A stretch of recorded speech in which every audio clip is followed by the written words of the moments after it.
Prosecutor Amjad Parvez साहब जो माशाअल्लाह मोहतरम नवाज़ शरीफ साहब के वकील हैं, जो इसमें भी हमारी जो है खिदमत के लिए जो इस वक्त वो प्रोसिक्यूटर बने हुए हैं, उनके ये कोई हफ्ता हो गया है, हफ्ते से वो जो है अपने दलाइल दे रहे हैं। हालांकि ज़मानतों में इतना तवालत नहीं हुआ करती है। सुप्रीम कोर्ट ने बार बार कहा है कि आप गहराई और बारीकियों में नहीं जा सकते। बाहर का वो चूँकि प्रोसिक्यूटर साहब चहीते हैं और हमें भी कुछ ये है कि अभी अंदर शायद रहने का शौक़ है या रखने का किसी को शौक़ है, तो इसलिए ये लंबा हो रहा है। आज का दिन जो है उन्होंने सारा इस चीज़ पर लगाया कि जनाब ये जो मुआहदा हुआ है NCA के दरमियान और मलिक रियाज के दरमियान, उसको जो है कॉन्फिडेंशियल रखने के लिए वो हुकूमत पाकिस्तान की शायद मंजूरी की ज़रूरत थी। हालांकि ये बात फिर उन्हीं के अपने दलाइल से और उन्हीं के कागजात से साबित हो गया कि ये 29/11/2019 को अमाउंट जो है ये मुआहदा NCA और मलिक रियाज की फैमिली के दरमियान हुआ, और अल मशरिक बैंक जहां वो अकाउंट्स थे, वो अकाउंट होल्डर ही भेज सकता है। चूँकि उस मुआहदे में जो NCA और मलिक रियाज फैमिली के दरमियान हुआ, उसमें डेजिग्नेटेड अकाउंट था कि इस अकाउंट में ये पैसा भेजा जाएगा, जिसमें ना प्राइम मिनिस्टर इमरान खान का कोई ताल्लुक था, ना किसी और का कोई ताल्लुक था। चूँकि पैसा जो है ये हुकूमत पाकिस्तान का नहीं था, ये पैसा जो है मलिक रियाज का था। मलिक रियाज जो है एक, आपको पता ही है, एक प्रॉपर्टी टाइकून है, वो लेकर गया था 50 अरब का। उसने हसन नवाज से, जो मोहतरम नवाज शरीफ साहब के फर्जंद अर्जमंद हैं, उनसे पैलेस खरीदी थी। 50 अरब रुपए में पैलेस खरीदी थी, वो भी इसी पैसे 190 मिलियन पाउंड का हिस्सा है। और दीगर अकाउंट्स जो थे वो सारे उन्होंने वहाँ सस्पिशियस ट्रांजैक्शंस मुतसबर करते हुए फ्रीज़ किए। वहाँ से हासिल जो है NCA ने, नेशनल क्राइम्स एजेंसी ने तफ्तीश किया। उन्होंने ये इकरार दिया कि ये पैसा जो है ये किसी जुर्म की पादाश नहीं है, ये कोई मनी लॉन्डर नहीं किया गया, लॉन्ड्रिंग नहीं की गई है, ये मलिक रियाज ही का पैसा है जो वो यहाँ लेकर आया है, और जिससे उसने ये वो वन हाइट पार्क जो है, वन हाइट पार्क पैलेस खरीदी है, और बाकी जो है उसकी ट्रांजैक्शंस हैं। तो उन्होंने चुनाचे वो मुआहदा करके वो अमाउंट्स उसको वापस किए। ये हुकूमत पाकिस्तान का पैसा नहीं था, इसलिए बड़ा वाज़ेह तौर पे मैं कह दूं कि बार बार कहते हैं कि हुकूमत पाकिस्तान का पैसा था अब मलिक रियाज साहब ने ये पैसा देना था, हुकूमत सिंध का पैसा देना था। चूँकि 460 अरब रुपया उसको जो है उसने खुद माना था, तस्लीम किया था कि मैंने जो बहरिया टाउन कराची बनाया है, जो मैंने मलीर कैंट से लिया है, और मलीर ने FBR सिंध से ये ज़मीनें ली थी, वो फ्रैगमेंटेड सूरत में शक्ल में थी, उसने जो है इकट्ठा करके वहाँ लिया था, जिसका सुप्रीम कोर्ट ने कहा कि ये सारे ट्रांजैक्शन गैर कानूनी हैं मलिक रियाज के। और मलिक रियाज ने उस पे जो है तस्लीम किया कि मैं चले 460 अरब, जो आप समझते हैं कि इसमें कम अदायगी की गई है गवर्नमेंट हुकूमत सिंध को इस अराजी के एवजाने में, मैं देने को तैयार हूँ। चुनाचे सुप्रीम कोर्ट ने 7 सालों के अंदर उसने देना था ये 460 अरब। चुनाचे सुप्रीम कोर्ट ने रजिस्ट्रार साहब की वदीयत में एक अकाउंट खोला, सुप्रीम कोर्ट में अकाउंट खुलवाया गया।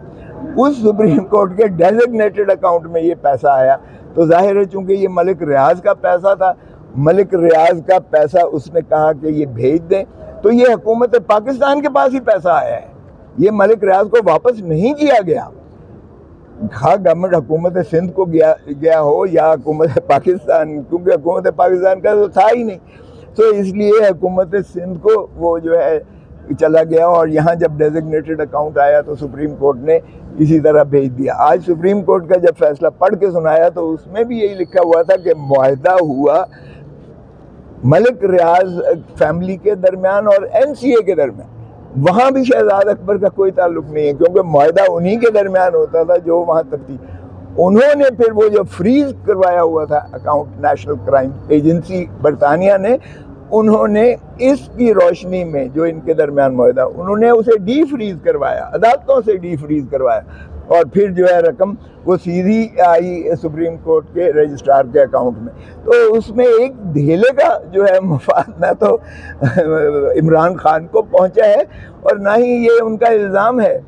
अब इसको अंधे को अंधेरे में बहुत दूर की सूझी, वो ये कहते हैं कि जी ये मलिक रियाज को फेवर देने के लिए मलिक रियाज ने 458 कनाल जो है सुहावे में ज़मीन एक ट्रस्ट के नाम दी, और वो कह रहे थे कि ट्रस्ट जी चूंकि दिया गया है तो ट्रस्ट भी इन्हीं के खाते में। जो जिस फैसले का जो 1800 का फैसला, जिसका माशाल्लाह प्रोसिक्यूटर साहब जिनकी मैं बहुत इज्जत करता हूँ क्योंकि मैं उनका दादा उस्ताद भी हूँ, जिनके वो उस्ताद है वो मेरे शागिर्द हैं, तो शागिर्द रहे हैं, तो वो जो है कहते हैं कि जी एक सास के नाम कोई प्रॉपर्टी थी तो वो उसके नाम, ओ भाई यहाँ ट्रस्ट के नाम प्रॉपर्टी जो है कराई गई है, सास के नाम नहीं कराई गई है। और ये मोहतरम मलिक रियाज साहब ने ये बहरिया टाउन लाहौर की तरह या दूसरी जगह किसी के ज़ाती नाम पर एकड़ों की तादाद में ज़मीन अराजी जो है वो उनके नाम नहीं करवाई। अगर इमरान खान ने कोई मफाद ही लेना होता तो फिर अपने नाम करवाता या बुशरा बीबी के नाम करवाता, फिर ट्रस्ट के नाम क्यों होती ट्रस्ट?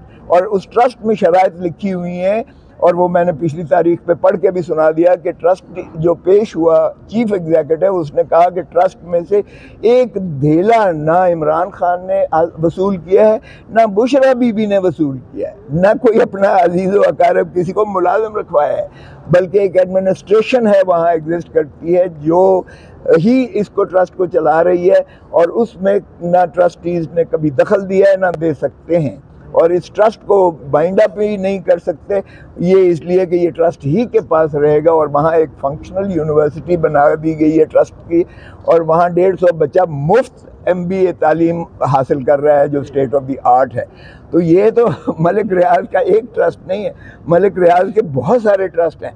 एक का तो मैंने बतौर गवर्नर खुद इफ्तिताह किया था, जो सैलाब में सारी बस्तियां उड़ गई थी और वहाँ इसने बस्ती बना के पूरी दी थी। तो मलिक रियाज साहब तो इस तरह की जो है जो ह्यूमन एलिमेंट्स होते हैं, जो ट्रस्ट या जो इस तरह अवामी खिदमत के जज्बे से जो भी तालीम है, लंगर है, जो चलाता है, ये कोई पहली दफ़ा तो नहीं है कि मलिक रियाज एक ट्रस्ट। अब उसको मुमासलत कर देना कि चूँकि ये 190 पाउंड का जो है वहाँ उन्होंने जो है इमरान खान की हुकूमत थी और उन्होंने चूँकि वो ट्रस्ट वो उनको जो है उनके अकाउंट उनके एफजाना का वापस दिया था, भिजवाया था, और जो रजिस्ट्रार सुप्रीम कोर्ट और जो सिंध में चला गया, इसलिए इसको जो है ट्रस्ट भी ये मुतसबर हो कि ये इमरान खान को उस के जो है फेवर करने की शक्ल में ये दी गई थी। तो ये अब्स भी है, ये मैं समझता हूँ एब्सर्ड भी है, और वो आज भी ट्रस्ट के नाम है, आज भी यूनिवर्सिटी मौजूद है, आज भी बिल्डिंग मौजूद है,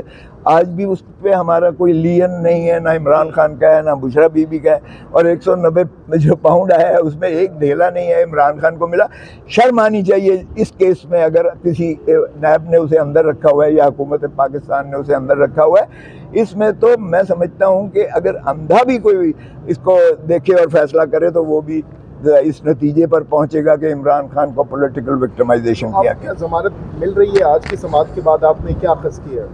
देखें, ये तो अल्लाह और अदालत ही जानती है।